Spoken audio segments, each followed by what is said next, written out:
সবুজে মোড়ানো ছোট্ট এক গ্রাম, যেখানে মেঠো পথ ধরে এগিয়ে গেলে দুপাশে চোখে পড়ে বিলাতি ধনিয়া পাতার বিস্তীর্ণ মাঠ।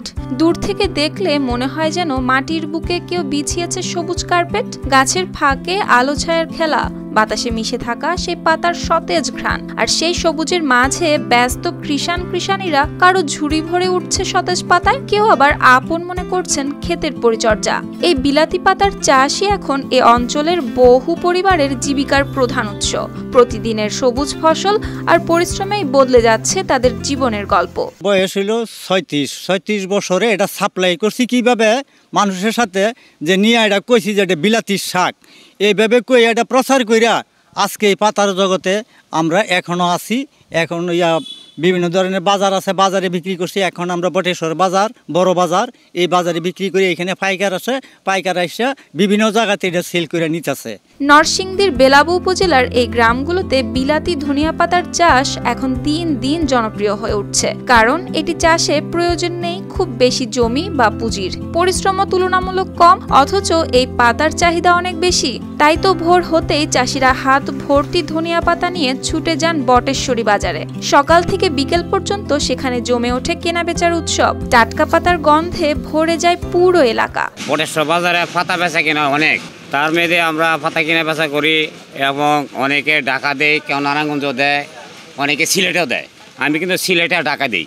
এই পাতার চাহিদা শুধু গ্রাম বা জেলার মধ্যে সীমাবদ্ধ নেই। দেশের বড় বড় পাইকাররা আসেন ঢাকা, নারায়ণগঞ্জ, সিলেট, হবিগঞ্জ সহ নানা প্রান্ত থেকে। স্থানীয়দের দাবি, এখানকার ধনিয়া পাতা যাচ্ছে সিঙ্গাপুর, দুবাই, মালয়েশিয়া, সৌদি আরব সহ বিশ্বের বিভিন্ন দেশে। কারণ বাজার ফাড়াইলে মনে করেন আমাদের যে মহাজন আছে, মহাজনে মনে করেন এটা সিঙ্গাপুর, দুবাই, সৌদি আরব, বিভিন্ন রাষ্ট্রের মাঝে এটা মনে করেন ফাড়াই দিতে হবিগঞ্জ, শ্রীমঙ্গল, মৌলভীবাজার, কুলাউড়া, বললে জুড়ি।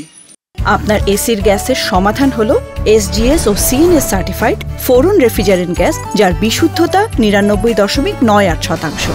ফোরন, শান্তি যেখানে, নিঃশ্বাসে। এরপরে আপনার মাধবপুর, বিভিন্ন জায়গাতে আপনার হবিগঞ্জ, সারা ডিস্ট্রিক্টে আমি দিই পাতা। তবে কখনো অতিবৃষ্টি, পোকামাকড় কিংবা রোগবালাই এসে কৃষকদের ফেলে দেয় লোকসানের মুখে। কেউ কেউ ফসলের ক্ষতি নিয়ে পড়েন মহা দুশ্চিন্তায়। আমাদের ধনিয়া পাতা প্রায় বহু যাবত, প্রায় 20-25 বছর আগে তুই ব্যবহার হয়, আগে ভালো ছিল।